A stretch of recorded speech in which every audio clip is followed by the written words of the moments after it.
একই সাথে লাল মাংস ও দুধ খেলে আপনার লিভারের উপর মারাত্মক চাপ পড়ে। লাল মাংস এবং দুধ এই দুই ভারী খাবারের সংমিশ্রণ আপনার লিভারের জন্য এক ভয়াবহ অভিশাপ হয়ে দাঁড়িয়েছে, যা হজম প্রক্রিয়াকে পুরোপুরি বিকল করে দিচ্ছে।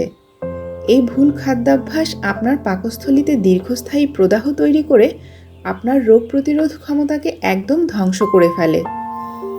আপনি প্রশান্তির খাবার মনে করে যা খাচ্ছেন তা আসলে আপনার লিভারকে অকালে অকেজো করে দেওয়ার জন্য মরণ ফাঁদ। ওয়ার্ল্ড জার্নাল অফ গ্যাস্ট্রোএন্টেরোলজি 2020 সালে তাদের এক গবেষণায় উল্লেখ করেছে যে মাংসের আয়রন ও দুধের ক্যালসিয়াম একে অপরের পুষ্টি শোষণে বাধা দেয়। এর ফলে শরীরের বিপাক ক্রিয়া মন্থর হয়ে যায় এবং লিভারে বিষাক্ত টক্সিন জমা হয়ে প্রদাহ বা লিভার সিরোসিসের ঝুঁকি বহুগুণ বাড়িয়ে দেয়। গবেষণার নির্দেশ অনুযায়ী মাংস খাওয়ার অন্তত 3 থেকে 4 ঘন্টা পর দুগ্ধজাত খাবার গ্রহণ করা শরীরের জন্য শতভাগ নিরাপদ। নিজের অঙ্গগুলোকে সুরক্ষা দেওয়ার দায়িত্ব কেবল আপনারই।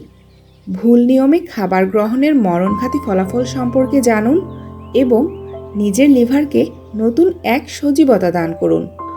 সুশৃঙ্খল খাবার অভ্যাসই আপনার জীবনের প্রকৃত সম্পদ, যা আপনাকে আজীবন রোগমুক্ত ও হাসি খুশি রাখবে।